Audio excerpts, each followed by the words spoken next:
Hey gang, welcome to the Replace University podcast. As always, I'm your host, Michael Lush. Alongside, I've got my buddy and also a business leader. His name is Matt DeLonge. Matt DeLonge is part owner of Real Life Trading, which is a day trading course that teaches you how to master the market, do it safely, and do it profitably.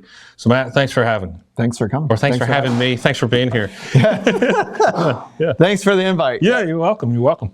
So we were just talking about doing hard things. You're no stranger to doing hard things. Neither is your business partner. We see him all the time. He's more out in front of social media than you are. You're behind the scenes, kind of keeping the glue together. You're kind of like my Matt Workman. I think everybody needs a Matt in their business. That's right. Our business has grown exponentially because you have a different personality like I do, and Matt is my yang to my yin, right? Yep. So he's very detail-oriented, very operations-oriented. He keeps the business running and operating together while I go out and do what they call chase unicorns. So that's what you do inside of Real Life Trading. How did you get started to get to the point where you're at now with Real Life Trading? So I actually started as a customer of Real Life Trading. So around 2015, I had a business that I sold. Mm-hmm. And at the time I had it wasn't a lot, a few $100,000 invested with a professional money manager. I'm looking at the overall market. I'm like, man, the market's up 10, 15%. Why am I only up 4% every year? And they're like, oh, Matt, it'll average out over time. So I let it go on another year or two. And I'm like, I got another 4%. The market's up another 15.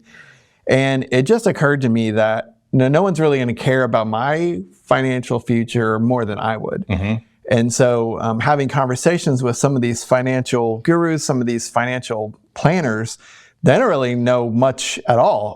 All they know how to do is collect my money and give it to a mutual fund company like American Funds, right? So imagine, Michael, if you hired me as an expert. You're talking about mutual funds, by the way. And I hate to interrupt you because you're in a state of flow, but I also have ADHD, and if I don't get this out, I will never remember it. Dave Ramsey recently said that 100% of his wealth came from real estate and mutual funds. Yes. Not selling Financial Peace University or having a radio show and getting paid $30 million to send people to an exit timeshare company that's Ponzi scheme people out of. I saw that in the news. Yeah. Not that. 100% of his wealth came from mutual funds and real estate? I have a hard time believing that. Yeah. Mutual funds suck. A little bit of a stretch. So the new way to do it is more of like ETFs, where you can go use your own money. You don't have to pay a fee. You don't have to hire someone, take annual fees. And so what I decided to do was I ended up kind of parting ways with this financial planner. And I decided, hey, I need to learn something about stocks or whatever, investing. And so I ended up taking my LinkedIn profile and I started searching. And I had my assistant at the time search who in the Nashville area has the word invest or trading or stock market in their profile. Yeah. And I ended up we ended up messaging, I don't know, half dozen different people. A few replied, Jeremy did not. But I ended up meeting a guy who knew Jeremy personally, who we ended up having a lunch together, and then the rest is history. But I spent a whole lot of time beside Jeremy training for these crazy, ridiculous, mind-numbing endurance events. And so so you had known Jeremy doing I was a customer of Real Life Trading for several years. And I thought you were doing all this weird stuff that you guys do together prior to actually joining forces or being a client. Right. So we ended up I ended up hearing on this podcast that there's an event coming up, and this is like 2019 called the Everesting. So you climb this mountain enough times that you gain the same simulated elevation gain as Mount Everest, which is 29,029 feet. And so what we did is we ended up spending a lot of time together side by side. We would go to Lifetime Fitness here right around the corner.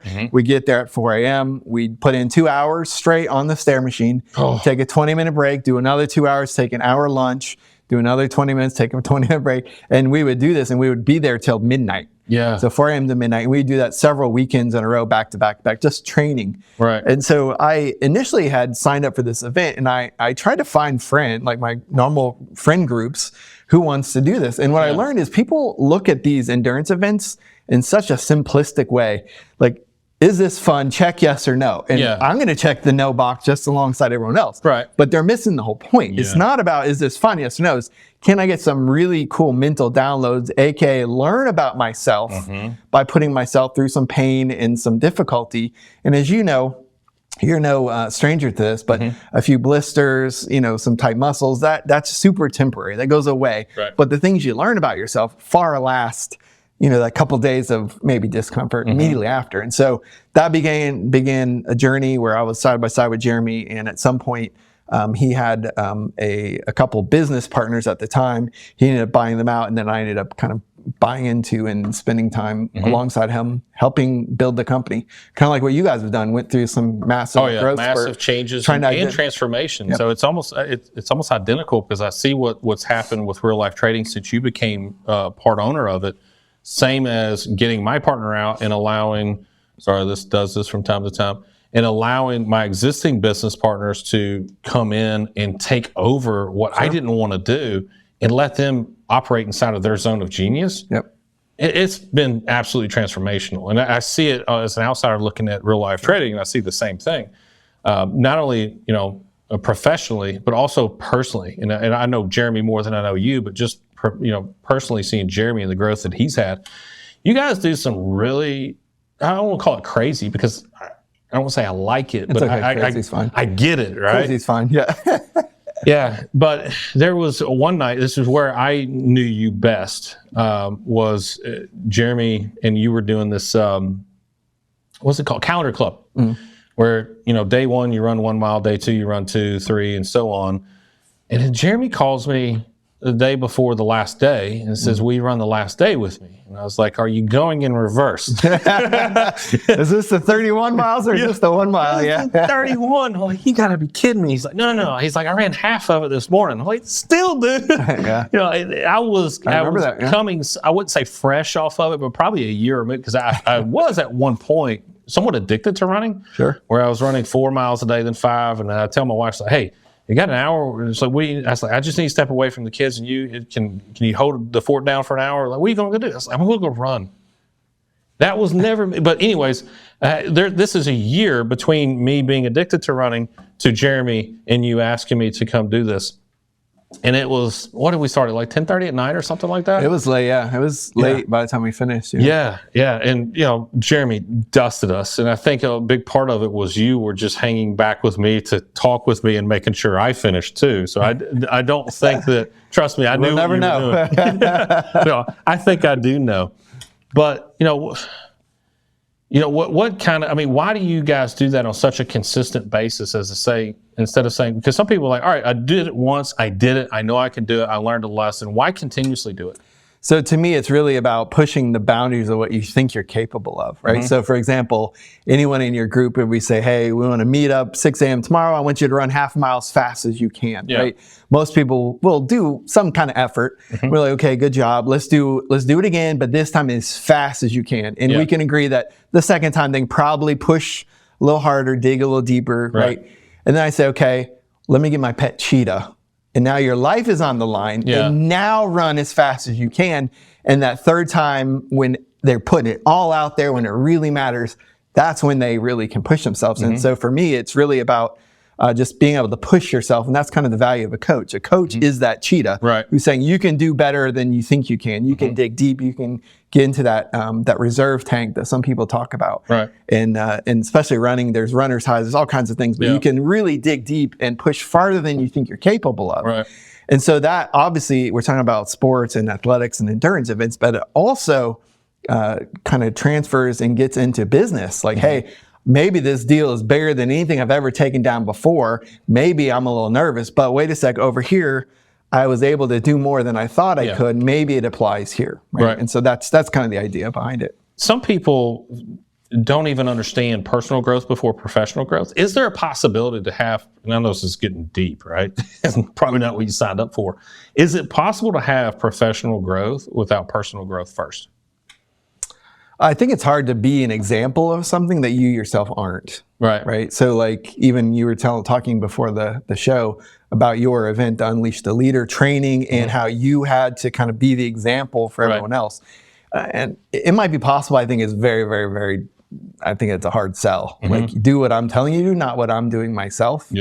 And so to me, especially like when you have kids and you're trying to show and demonstrate, it's way easier to be the example than to lecture, say, here's what you need to do, and, lecture, and versus like you inspiring a certain type of behavior versus lecturing about it. It's funny you say that because I do certain things because there's this speech that I've probably listened to, and I can't even think of it. This guy was giving a commencement speech for a college, and he's got several PhDs. His brother's a judge. It's a very famous speech that's out there, and his name escapes me at the moment. But I've watched it so many times. But one part of the speech where he said that the smartest man was a third grade dropout. The wisest man he ever met, which was his dad, was a third grade dropout. I've heard this, yeah. Yeah, and part of the story was, he was get up at 3:30 every morning and leave for work, and his mom would be like, well, why do you get up so early and leave for work or do these things? And he's like, because you never know when one of my sons will catch me in the moment of excellence. And it's like, so, he's being the material, right? And so that same thing with me is I do some of these things because, and not only when I do it, part of the motivation while I'm doing it is my kids. I want them to know that daddy can be their hero, right? I'm not just somebody that sits behind a computer, gets fat, sits on the couch. If there's ever a moment where they needed to be defended, their daddy is more than capable of doing that for them. I want to be their hero. Because I remember when I was a little kid, me and my brother would share a room because we didn't have a whole lot of money. So anyways, we're sharing a room watching a show, and it was Arnold Schwarzenegger. And I'm 4.5 years younger than my brother, so a lot more immature. But I made the comment, and it's a small house, and my dad's in the next room, it was very thin walls, so I know he can hear this. And nothing was said in the moment, but now thinking back, I feel terrible about this. And I was like, how cool if he was our daddy. Oh, geez. Yeah. And then my brother's like, no, our daddy's better than him. So anyways, we had that conversation. And I'm probably 5 or 6 years old at the time, right? And now as an adult, I feel terrible. Like, oh my gosh, because who knows what it would be like to be a son of Arnold Schwarzenegger? It may be terrible. I don't know. But it's definitely not going to be the experience I had with my own father. But nonetheless, I don't want my kids being like, man, kind of wish that dude was my dad. I need to be the hero, right? So that's kind of why I do the things that I do. And that's also what gets me through some of the things that I do. So, and dad is more than just an ATM machine, right? You're like, yes. Yeah, 100%. Another conversation. Yeah. Speaking of which, you were saying congratulations earlier. Great newborn, right? Yeah. Now something's going on, feeling ill or whatnot. It's been a struggle for the last 2 or 3 nights. Is it? And I've never, we talk about some of the tough things that we do, and we were talking about this on the previous podcast.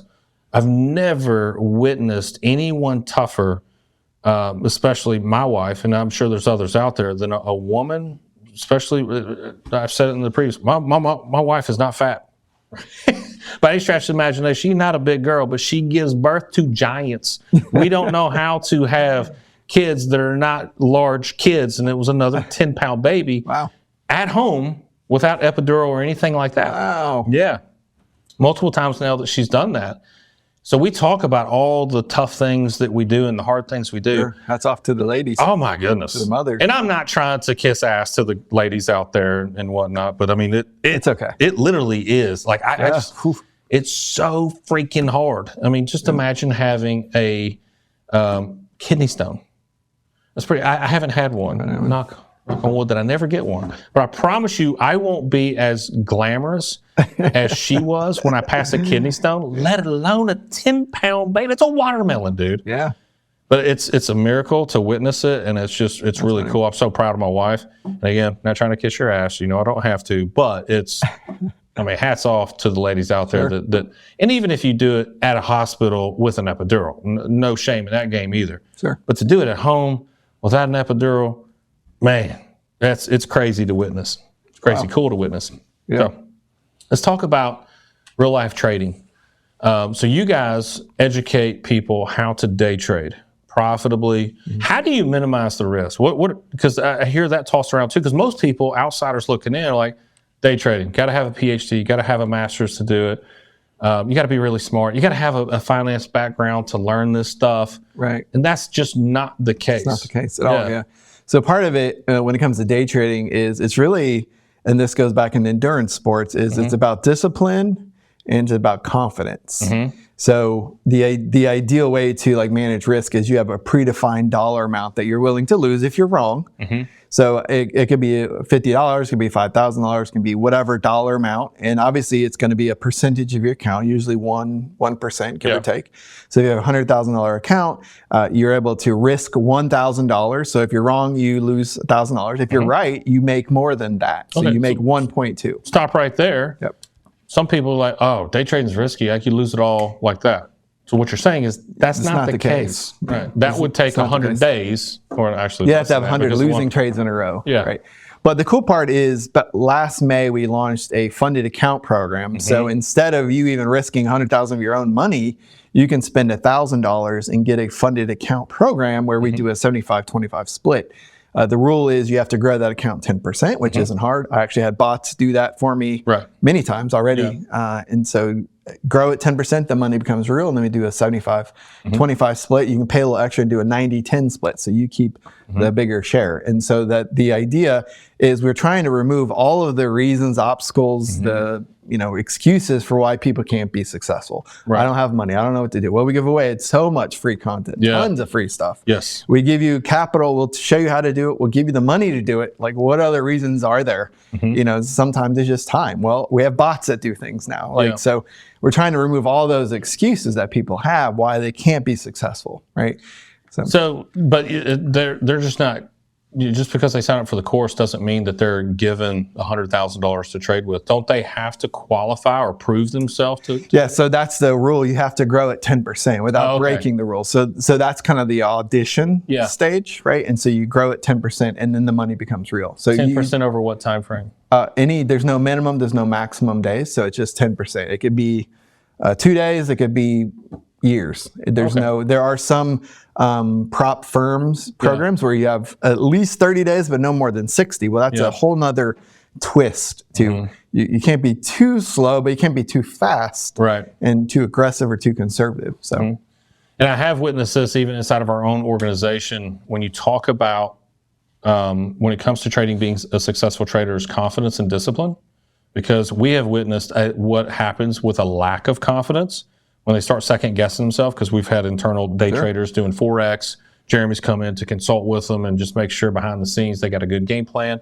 And the game plan on paper looks good. The execution, however, was totally different, and it was a lack of confidence. And I started noticing that the game plan was changing because every time they had a loss, it was a blow to their confidence. So therefore, they would change the game plan. Next thing you know, they get another loss, another loss, another loss, another loss. And so it's weird where, you from an outsider perspective, you would look at day trading and be like, okay, this is reading charts, it's mathematical, it's making very calculated risk. And no one talks about capital management or how confidence and mental aptitude or mental discipline plays a huge part in being successful. Yeah, absolutely. And part of the way I always think about it, or if you think about it like a small business would, your wins are kind of like your revenue and your losses are like your expenses. Operating. And so sometimes you might have a whole slew of expenses come in before another client check or credit card deposit comes in, right? And so just getting used to, I'm never going to have a business that has all revenue and no expenses. I'm not going to waste any time trying to figure out how to do that, right? And so trading very much is a game of confidence, because when you put a trade on, everyone assumes there's this correlation between the trade starts working immediately and it's going to be profitable overall. There's zero correlation. Just like the person who's in first place on the first minute of a marathon is not at all correlated to who's going to be the final winner at the end. But people think, oh, it has to be this way. And it doesn't have to. And so what you have to do is be comfortable with a trade that starts losing right away, which happens. And maybe it goes almost immediately against you and you're still in the trade. You're hanging on by a little thread. Like that risk is almost about to get, punch the ticket and you're out of the trade. You lost 1%, no big deal. But there's plenty of times where it comes really close and most people would panic. They say, I'm going to close the trade down, and then it goes and hits your target. And so what I try to teach people is there's a difference. I call it me versus my BS. Me, what am I doing, versus the BS is the base strategy. What should I be doing? What does the base strategy tell me I should be doing? If I stay in the trade and the base strategy says stay in the trade, and then, if my fear, something takes over and I'm like, I'm going to bail, it's too much pain, can't handle the pressure, AKA learning to be calm in the middle of chaos. endurance events, cramping, all the things that happen, right? So you learn to stay calm in that and just let it play out. And I've seen so many times people panic and they actually end up causing the thing that they don't want to happen. If that makes sense. So things like, risking $1,000 to make $1,200. So it's like a 20% more than what you're risking. You can almost be down, let's say $800 on a trade. And you're like, you know what? I did everything exactly to the book. And if it doesn't work, it doesn't. There's nothing else you can do different, right? If you did it and it just doesn't work. And so what a lot of people get stuck on is they try to win on every trade. So they try to win every time. What you should be focused on is winning over time. It's a huge difference. Like, I don't really care about any one individual trade. Let's look at a bucket of 50 or 100. I want those to work. It doesn't really, each individual What's a good percentage, I guess what you would call win rate? So out of those 50 trades, what percentage for a good trader? So it depends on when you win, how much you win in. So the win rate is like half the equation, but typically anything more than 55%, even if for every dollar you risk, you make $1, 55% is decent odds. Profitable. Right. And there's other business models like venture capital have a very low win rate, but when they win 12,000, 120,000%, but they have plenty of total losses. Loss, $100 million bite-sized checks. Loss. Google and Amazon, huge winners that more than pay for the losses. Right. Yeah. Sure. What I also found was cool is a huge testimony to real life trading is anytime, because we kind of cross-pollinate our audiences. And so you guys have an audience that isn't aware of us. You guys know what to do with capital. We know how to find them capital, right? Which now you guys know how to find them capital too, free money. You just trade with somebody else's money. But we cross-pollinate, and one of the cool testimonials that we always get from your audience that's coming over to ours is, well, what do you do? And by and large, not all the time, sometimes it's just more of a side hustle, but by and large, it's like, I'm a trader. That, to me, that's a huge testimonial, because that's what you're trying to teach people to do is how to be a successful trader. And these people are not having a W-2 job. They're not working a side gig over here or delivering pieces. They're like, well, I trade. That's really freaking cool. So that's a huge testimonial. It's awesome. It's also a different lifestyle. So Jeremy was here last week. I think it was last Thursday, and he got to the office before I did. And so he's in the bar filming. I think you guys have a trading room for Tesla, which is a whole nother ball of wax. But actually, we'll talk about Tesla that. Titans, Yeah. So you don't have to say, okay, well, I want to be a day trader. I got to go out and master Forex. I got to go out and do commodities and equities and collars and options and all this.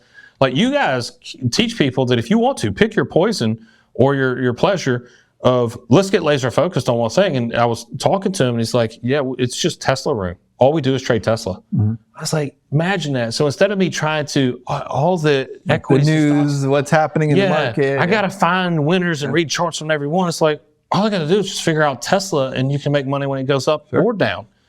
Here lately, holy crap. Edmund, who's buddies with Jeremy Ritz, and Jeremy Ritz is obviously with Replace Your Dollar, told me, he's like, dude, Tesla's about to pop. I looked at a chart over the last month. They were not wrong. And it's not a guess. There's a science to this, right? So, I mean, I've heard the term thrown out, Fibonacci, and I don't know that that's even relevant for what you guys do, but in a layman's term, what are you really looking at when you look at a chart? So it really depends for each person. I actually have a little different perspective than Jeremy. I'm more considered a systematic, like rules-based trader. Jeremy's more of a intuition, gut feeling. And so more people that are more like free spirits migrate to more like Jeremy. More that are more engineering, like rules-based, logical, migrate to usually like my style. And so they're very different styles looking at the same things. And so I've literally heard Jeremy's like, this obvious place where you would buy. I'm like, are we looking at the same? Like, what's so obvious, right? We just have different perspectives. And so at the end of the day, it's really just reading the candlesticks and the sentiment. And sometimes there's moving averages. It's very simple things that help you kind of narrow out and smooth out all the craziness movements. One of the things I do is I actually have bots that I've created. I have about a dozen different bots. And so I'm running bots and I'm able to run thousands of tests over just a few minutes on a huge bucket of stocks that also work in our funded accounts, which you can get, as little as $500. You can get a $50,000 trading account, and it'll also help you get funded. It'll help you grow that 10% rule. Oh, wow. So part of what I do is I'm running tons of tests and automated back tests that will look at, hey, there's certain probabilities, like this strategy works really well on Tesla on Mondays and Tuesdays. That's it. So then I'm going to run that on Mondays and Tuesdays. Like without hesitation, it's going to do it automatically. I can be on a yacht in Croatia. I can be at Abundance in the British Virgin Islands alongside Jeremy and Edmund, and my Jeremy as well. And so the thing that I'm looking at is really the statistics and the probabilities of a certain strategy against a certain chart, certain ticker. Right. And that could be gold, that could be oil, that could be Tesla, it could be AMD, it could be NVIDIA, it could be all kinds of things. Yeah. And so, yeah, that's kind of, I look at it very differently than Jeremy does. One of the things that's appealing, at least for me, and I would imagine for a lot of the people watching or listening, is the lifestyle, right? Sure. The lifestyle that you guys have versus the lifestyle that I have is completely different. You know, me having to operate, manage, sales, personnel, employees, and all that. A day trader, you don't have to have any employees. Yeah. And, you know, One to fire or hire. right. You know, we talk about Jeremy. Jeremy, a year ago, not Jeremy Newsom, but Jeremy Ritz, a year ago was a high school principal. Turned in his resignation and said, this is what I'm going to cut my teeth on. This is what I'm going to learn. Yep. And then, you know, we don't have to tell exactly what the numbers were, but 2 weeks ago, he made about 4 to 5 times in 2 days what he makes an entire year as a high school principal up in Delaware, right? But what did he really purchase by cutting his teeth and learning this and getting this skill set?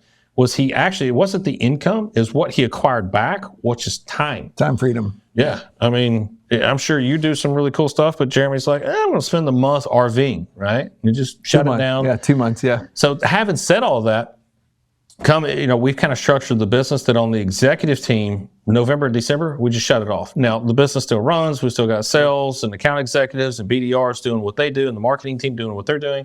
But we need to get everything done. No different than we don't have a 5-day work week.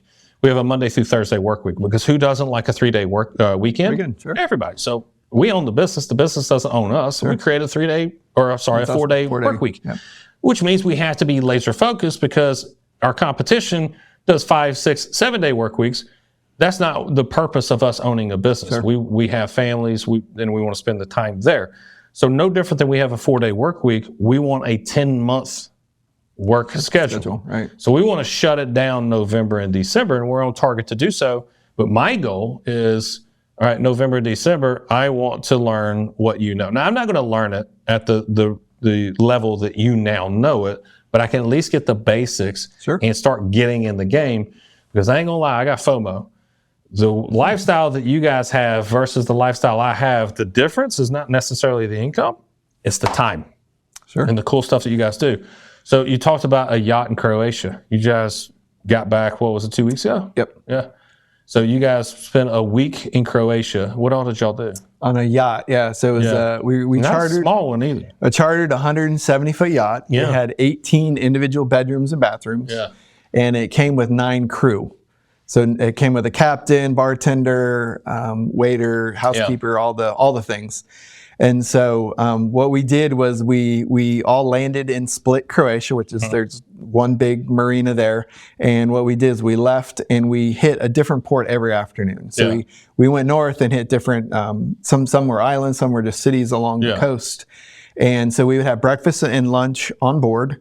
Usually in the afternoon, there's a water sports. They call it it's a swim stop. So they drop anchor. We get the jet ski off the top of How's the water this time of year up? It's a little chilly. Okay. Yeah. The Mediterranean's always a little chilly. Just even in the summer, it's a little chilly. But I'm not a stranger to discomfort. So, but the guys, the crew would get the jet ski out. They had e-foil. And if you've ever done e-foil, I've seen it. Yeah, that's pretty cool. And so we basically have like 2 hours of just swim stops. Sometimes it's an island, it's a cove, it's somewhere. Then we get back on the boat, eat lunch, and then usually pulling into port around 3 or 4 in the afternoon. And then we'll stay there until usually 9 or 10 the next morning. And then so we have breakfast and lunch on board, dinner, free to explore. And then one of the crew members on board is a cruise director. So he's like, hey, we're going to be coming into, and there's a TV just like this. He was like, we're coming into this stop. Here's the top 3 restaurants, the top 4 things to do. And he would say, hey, raise a hand. Who needs an Uber? Who needs a shuttle? And they'd arrange all that for us. And so we're literally exploring new towns, new sites. My wife and I went to vineyards. We rented scooters and drove all along the coast. We did all kinds of crazy stuff. Really fun. So, And while you're doing that, are you making money? my robots are absolutely. That's Yeah, what I say. It's just a difference in lifestyle. it is. Yeah. You know, a lot of times I find myself working in the business as opposed to on the business. And, Sure. you know, yes, I don't want to sit here and complain because I'm very fortunate. And especially with the team that I have, you know, the last 2 weeks I just spent at home with the wife and the baby, helping her and him get acclimated to life now outside of the womb.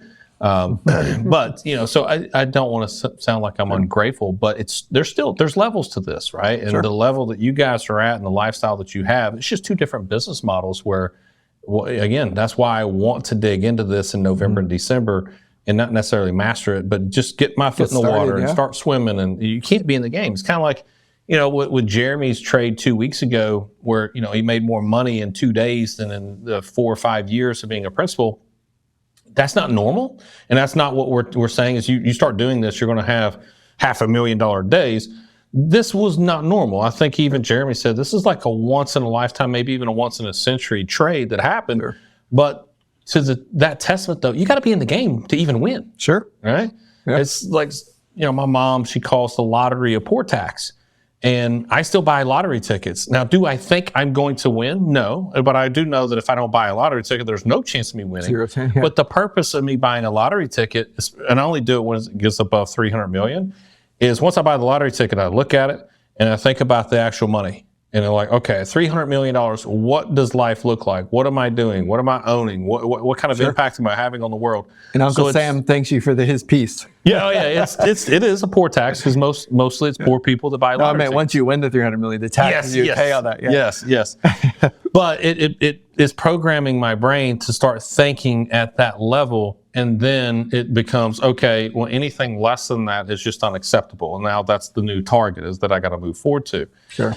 But it's a really cool lifestyle that you guys have. But it's not just about you guys personally making money as a company or individuals, and you are helping other people. But there's what I realized on this trip was you guys are actually connected to some people that I was connected to, and not knowing it, like Harold Cox. Oh yeah. So tell me about aerial recovery.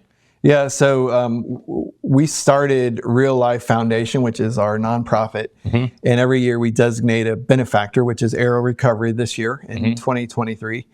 And usually when we do our live events, we usually do 3 or 4 a year. One is international, and then usually 2 or 3 here. Nashville, typically we do in September. But this year we've been to Vegas. We were in Orlando, Margaritaville a week and a half ago, 2 weeks ago. And so we do these live events where we're training, but we also do a fundraiser. We kind of bundle those together. And so when we were in Croatia, we did a fundraiser again. And so people on board were like, hey, who wants to donate? You know, coaching programs, one-on-ones, any kind of bundled services, including like, hey, who wants to rent a penthouse in Miami, downtown Miami, you know, for a week. And so people will donate these things, and then we'll right there do an auction. And people's like, oh, is this a silent auction? I'm like, no, actually it gets quite rowdy. Yeah. It's very spirited. And Jeremy's like, okay, Michael, you got this, and Edmund, you won this. And it's very fun and interactive. And we've learned, the secret is hand out champagne. Yeah, true. Get people liquored up, and they're so much more generous. But we ended up raising between the Aerial Recovery has they have a war room program where you're donating a certain amount every year for 3 years. And so between that and our actual auction, we were able to raise a little over $315,000 just at that one event. Wow. And for those of you who don't know, I'm not an official aerial recovery spokesperson, but they have 3 different programs. One is disaster relief and recovery. So earthquakes, tornadoes, hurricanes, volcanic eruptions, mudslides. They're kind of like first responders. And they do this all 100% self-financed. And they go literally all over the world. So when the war in Ukraine broke out, they ended up being on the ground like 10 days later. And so they were helping with the recovery effort. They ended up dragging out there, finding a woman who was like 8 months pregnant and her 2-year-old, literally on day 10 after they said the chance of survival is nothing or little to nothing. They actually found someone outside the odds of what you think, you know, how long you can survive. That right there is worth $300,000, if not more. Yeah. Just that one act. That's incredible. Yeah. But it's the makeup of them too, because isn't the bulk of them former operators as well? That's right. So they have a program called Heal the Heroes. Yeah. And what they do is they try to they find veterans who are maybe struggling to get back into the swing of the normal life after the military. Let's say they're retired or discharged somehow. And so what they do is they have a program where you have to be nominated, and it starts with a week on the island, and then has a 1-year follow-up process. And so what they do is they kind of show veterans, mostly special forces, hey, even though you've had $13 million of personal training and helicopters and all specialized training, right? Paratrooping, like all the things, right? Even though you've done that, and even though you're retired and the military is like, thank you, we don't need you anymore, and you feel like you don't have a purpose. And veterans, I forget the exact statistic, but something like every 82 seconds, one takes their own life because there's this connection between not having a purpose and suicide, right? And so when you help them say, hey, you have value still, you're kind of repurposing, hey, you're not in the military carrying weapons on the battlefield anymore, but all this specialized training you've had, you can go do disaster relief. Right? You can help, help pass out waters. You can help roofs, help pull people out of rubble. You can do all kinds of things. And so that's kind of what the Heal the Heroes program is people are nominated and they do a platoon. They're just starting off platoon 4. So it's 25 guys on the island, then a week long once you just go back home, and they have spouses calls. They have all kinds of stuff that they do to help these struggling veterans see that they have a purpose outside of the military and help, make a difference in the world. So. And it's not just recovery, like humanitarian, but one thing that I'm kind of drawn towards is the sex trafficking piece. Human trafficking. Yeah, so they got a program where they're going in around the world and kicking in doors and freeing people from sex trafficking. They do. Yeah. It's funny because, I'm, watching, I got FOMO, Jeremy was asking me to go to Croatia, and I'm like, dude, it's not as easy for me as it is for you. One, my wife's pregnant and she ended up having a baby while you guys were out there. Sure. So I wasn't attending, but my buddy Harold, I noticed like he's in Croatia. I was like, what is the chances Harold's in Croatia the same time my buddy Jeremy is? Then I look at his hat, his area recovery, and I'm like, holy crap, I didn't know you were a part of area recovery as well. And Harold's an awesome cool badass. Dude. He's a really cool dude. He used to be my coach down at Tennessee Brazilian Jiu-Jitsu Academy. One of my coaches. Small world. Yeah, and he was a cool one too. Awesome. You can get some coaches that are not cool. Sure. But you're a white belt, and at the time, Harold, he's a black belt now, but he was a purple belt. But sometimes you can get a purple belt that when you're a white belt, all they want to do is just smash you, right? Like, yeah, I'm a purple belt. This is what we do to white belts. Sure. That's not Harold at all. That's not awesome. His personality. It's like he would let me and when I say I'm a big dude and probably a little bit, I'm not built like Harold, but I'm bigger and heavier than Harold. He would let me get into certain positions because when you're at his level, that doesn't happen by accident. Sure. Like he's letting me do that to either, and when I say not win, I didn't win any fight. Maybe get in a position so that one, it kind of challenges him, but two, it allows me to kind of learn. And he's instead of talking trash, he's kind of coaching me through. Like, you didn't really want to do that. Here's why. I could have died right there. I appreciate it for not killing me.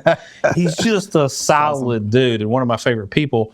At my time at Tennessee Brazilian Jiu-Jitsu Academy. So shout out to Harold Cox, man. You're an awesome badass. You rock, Harold, And it was crazy is I met him on the other side of the world first time, and he lives 5 minutes down the road from me. Really? Yeah. Okay. It was pretty wild. Crazier story, right? I was on the hunt for an executive assistant because out of all the assistants we have, I'm terrible with assistants. Like we'll hire one, and then Matt does a better job of directing them, so they become Matt's assistant. Then I'll hire one, and Derek does a better job with assistants, so they become a marketing assistant. That's right. And then we have VAs. So I'm terrible at assistants. So finally, the company's like, we need one that only focuses on you because you have massive ADHD. You go down these rabbit holes and chase ideas, which is good for the company, but it needs to be channeled, right? So we need somebody to kind of help you because you're trying to do everything. It's like yesterday they were having BDR meetings. BDR is business development reps. So Matt's in his office and he's talking to the BDRs, and I find like, man, I've never attended one of those meetings. So I hop in there. Well, what do? I distract the meeting. I want to say hello because they're people that work for the company and I want them to see my face and know that I'm involved.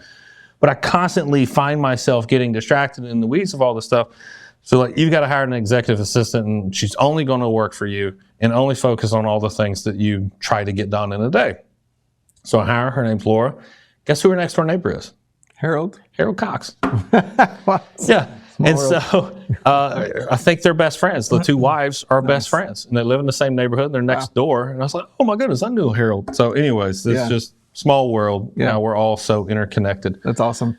And part of the cool part about doing our fundraisers that we actually invite someone to come hang out with us during our event. You know, a lot of times when you're doing fundraisers, they send a spokesperson, they kind of parachute in, do their little discussion, raise money, and then disappear. Right. And you don't really get to know them. But we've found that once you get to know someone, hang out, share, you know, I've had pizza with Harold alongside the coast of Croatia, like get to know them and their story and how this role impacts their life and their family and all the things, the difference it makes in their life, and how excited they are to share the message with other people, including real life trading. Harold's a big, an evangelist about real life trading. Yeah.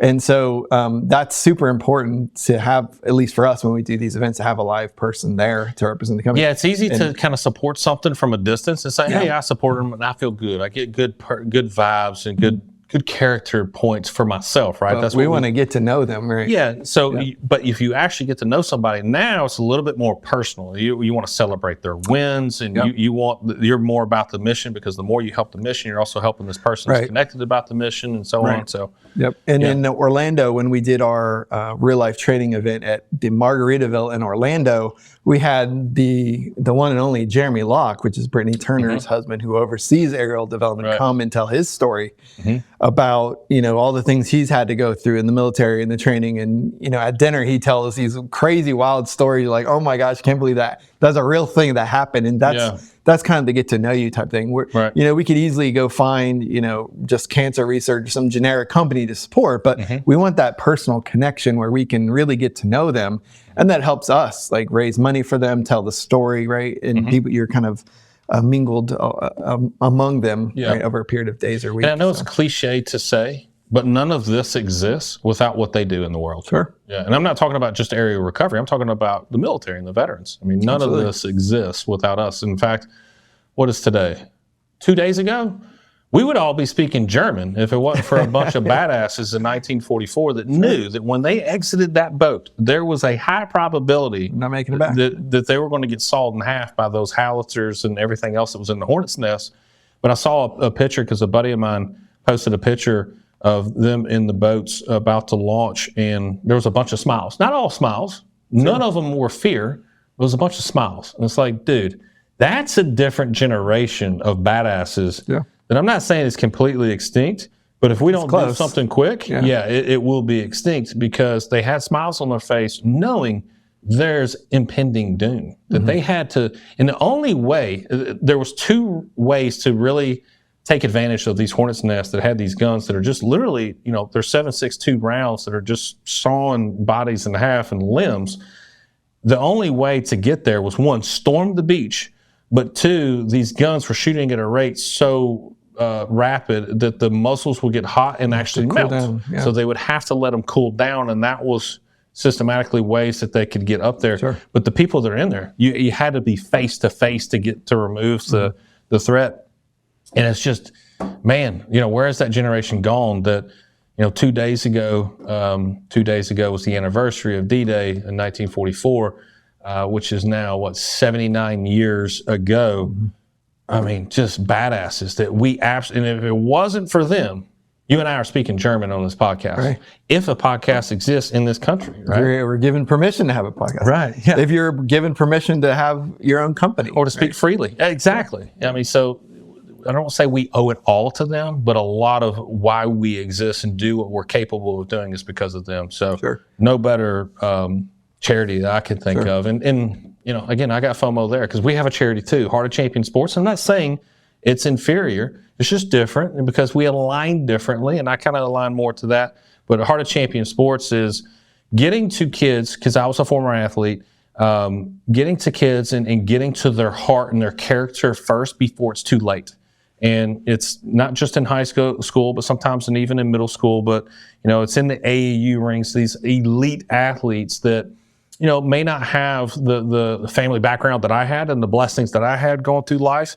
In these colleges now, sometimes being an athlete may be their only opportunity to escape the circumstances that they're in. Sure. And they may not have the best role models inside of their household or even inside of their neighborhoods to give them a really good influence. So these colleges are not just watching what happens on the court. They have scorecards and data that they're collecting to see how they interact off the court. So when these recruiters show up to these gyms and watch a game, when you're not in the game, how are you interacting with your coach? How are you interacting with your teammates? What are some of your friends saying about you? So they'll interview your friends. So it's character. Wow. So Heart of Champion Sports is kind of getting to the heart of these kids first and making sure they're developing character on and off the court or field. And it doesn't have to just be basketball because that's what I'm related to. But in I don't want to call it, for lack of better words, a manipulative way, finding a way to also share the gospel with them, because that's really where the heart lies. So anyways, shout out to Heart of Champion Sports. So it's one that we're aligned with, but I want to get more involved with area recovery as well. Just started following Jeremy on Jeremy Locke on Instagram. So maybe you give me a follow back of the 1,000 people that I have following me personally. Yeah. And it is interesting that you guys are taking that approach, because it seems like we're in a world where like common sense is kind of going out the window, and we're all about feelings. And it's like, you hurt my feelings, and so therefore you need to change this person so you don't hurt my feelings. It's like, I don't know what kind of generation we're raising where everyone is like, who can be the biggest victim, right? And it's just like, it's a whole nother podcast, maybe episode of, but I don't know how America can ever unwind from this unless you don't champion some of this just bizarre behavior and call that heroic. And we were talking about it on a previous podcast, and maybe it was our podcast, maybe it was some short form content that we were doing, but we call it Christian masculinity.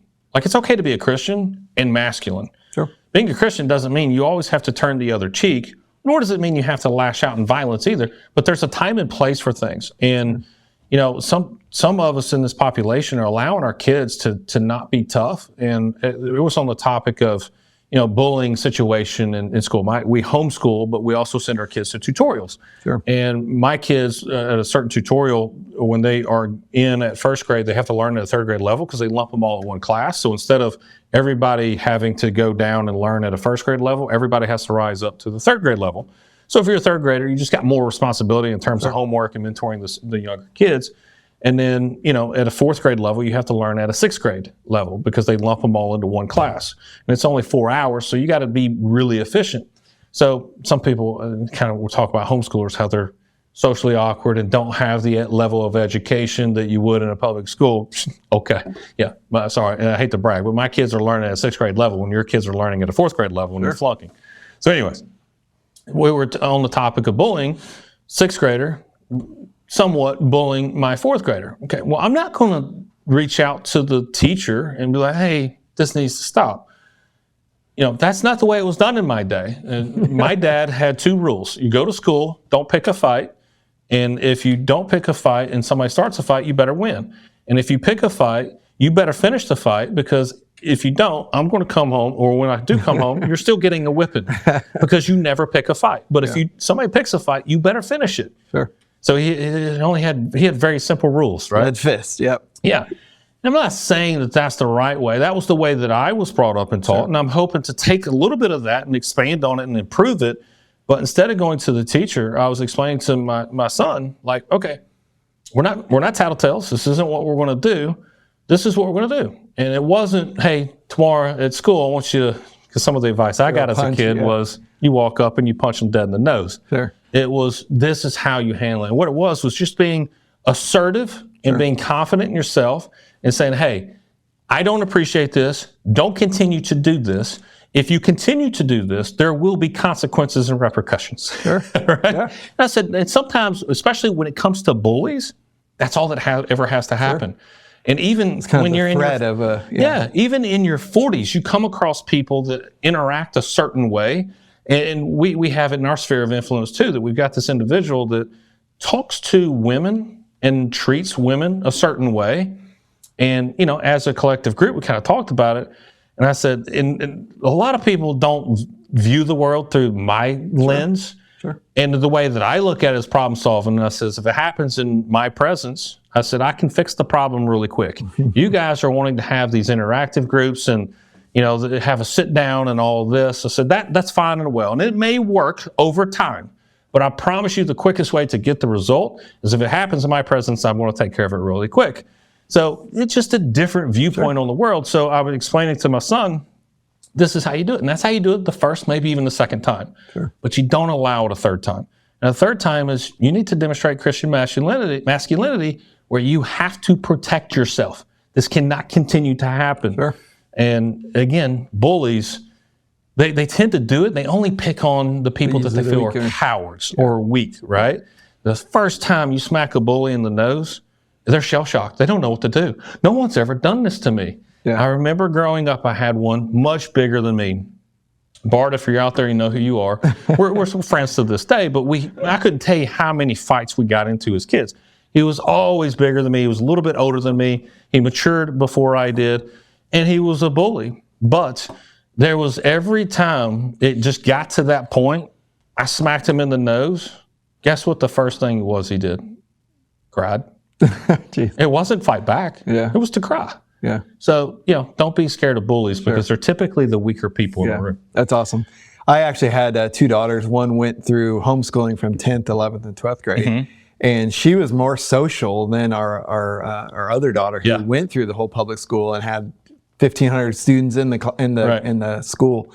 So I absolutely know what you mean by that. So no one can meet my kids. And here's the thing. It's not just because we're different or we do homeschooling better, which is why everybody's going to brag about their kids, and we're always biased about their kids. But my kids do not meet strangers, especially my 6-year-old.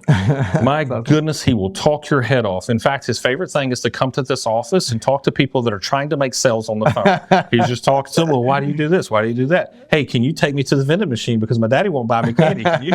So, he's very social. But the way I look at it is, if you're socially awkward, it doesn't matter if you're homeschooled or in traditional school. You're just going to be socially awkward. And there's nothing wrong about being socially awkward. We were talking, I had a meeting earlier this morning about somebody that we're about to start doing business with, and they're on the spectrum for sure, whether it's Asperger's or all. And I'm not here to diagnose anybody, but we were even prefaced like, look, it's just different. Socially awkward. It's for some people, depending on how you view the world, like for instance, Derek, it's painful. He's like, because Derek wants to get to the end result as quickly as possible. Sure. Me, it's entertainment, right? So I don't mind it. But anyways, this person has a skill set that is extremely valuable. I mean, NSA type stuff where, from a marketing perspective, he has a program where we know if this subset of audience works on the 3rd floor of a building but doesn't have a view. And when they leave their office, they go to the gas station and always use their Amex card. I mean, that type of data is stuff that he can extract, which from a business perspective, if you're trying to market online, is insanely valuable, right? So, don't diminish somebody because they're socially awkward. We have another buddy. Most programmers are that way too, right? Yes. Software engineers. CPAs. I mean, how many beers have you had with a CPA? Not many, but anyways. And how do you know when a CPA is outgoing? It's when they look at your shoes, not their own, right? So speaking of that, we got I would call him a buddy. He actually went through our program too, ULW, and most people are like, I can't get along with him. He's socially awkward. And this dude knows the tax code by heart, like at the back of his hand. He's just really good and he's a genius at it. And it's all about perspective. I'm like, you guys look at it like, he needs to be like you. I look at it like, this dude's got way more depth to him than you do. And for me, it's entertaining. Do you know Chris Robinette? I do. He was in Croatia. Oh, that's right. Yeah, duh. Okay, so he's my financial planner, right? And, some people are like, this dude is loud and obnoxious, right? He's one of my best friends. He entertains me. I get him. There's more to Chris Robinette than this loud, outlandish Preds fan that doesn't have a filter, whether in front of kids or women or anything else. Like, I get him. He's entertaining. So different strokes for different folks. Yep. All right. Any parting words? No, I would ask you a question. Yeah. What is one attribute, one thing that you can that you think is a good success predictor in business or anything? What can you boil it down to? One thing, one character? One thing. Yeah. Do you have, and maybe the way I explain this sounds like it's more than one thing. It may sound like a politician where I take this one thing and make it a multitude of things. For me personally, is when things are tough, I have been really good about putting myself in a corner. It's almost like a caged animal where I will do things and say, this is what I'm going to do. And if I don't do it, it's actually the fear of not getting it done because I put it out to the world. The embarrassment of it is far more painful than actually not achieving the goal. So an example was when I started off right out of college in the mortgage business, I wanted to land the job in the interview. So I asked the senior vice president, who was the best person here last year? They said it was this person. This is the award she won. I said, I will double that person's production. And I just wanted to land the job. Now, Did I have so much confidence in myself that I would actually do that? No, I just wanted to land the job. But then that did. It landed me the job. I got the interview. But now I had to actually perform. Right? Yeah. And that was now put out because he's also the type of individual. He's not going to hold that a secret. He's going to let everybody else know that I said this too. So he's telling Natalie Webb over here, he's like, oh, by the way, you got this guy that just came in. He says he's going to double your production. Yeah. It would have been, to me, so embarrassing to not actually do it than not realizing the results of achieving that goal, right? That was more of a motivator. And I did. So it's kind of like a transparent accountability kind of thing. Yeah. So put it out there, and in a sense, it's just never give up, especially from a business perspective. Things change, markets shift, there are inflection points, all kinds of things. Stay the course and just don't give up. That's why so many people find it hard to become an entrepreneur, because you have to be extremely flexible. Things are going to happen. There's going to be a lawsuit. There's going to be a complaint, or you're going to have this opportunity. And then there's an inflection point. I've always said you're one relationship away from a massive inflection point. From a marketing perspective, we had one relationship. Boom, he takes our CPA from 5,000 CPA, which is atrocious given the ticket price that we sell it at, to a $1,200 CPA. Well, from a CEO perspective, what do you think? I'm thinking now that we have a $1,200, let's not spend $200,000 a month on Facebook. Let's spend $500,000 a month. Doesn't work like that, because now you got logistical issues. So you have to you're always going to have challenges. And it's the people in this society that don't make it as an entrepreneur. The first sign of failure, they fold like a lawn chair, as opposed to, okay, this is a course correction. What do I need to do to go over, under, or through? And most people just aren't wired that way, or just don't view life that way, or don't have yet learned that skill set. Because I don't think I've always been that way. I just think over time I've learned that that's the only way to the end result, is just never give up. And what you're really saying is having grit during those tough times, because very few battles are won under ideal circumstances. And so being able to stick with it, not give up, keep going, learn, adapt, pivot, whatever, keep going. Yep. Cool. Good question. Well, I appreciate it. Thanks for watching this episode of the podcast. Again, this is Matt DeLonge with Real Life Trading. You should check them out. It's an amazing course where they teach average folks how to become day traders. And again, the biggest testimonial I have, because I've talked to a lot of their clients, is, what do you do for a living? I'm a day trader. And it's a really cool life. Even myself, as CEO of 7 different businesses, I'm jealous. That's what I want to be. So that's why I'm buckling down in November, December to learn day trading. And you can too. Take care. God bless.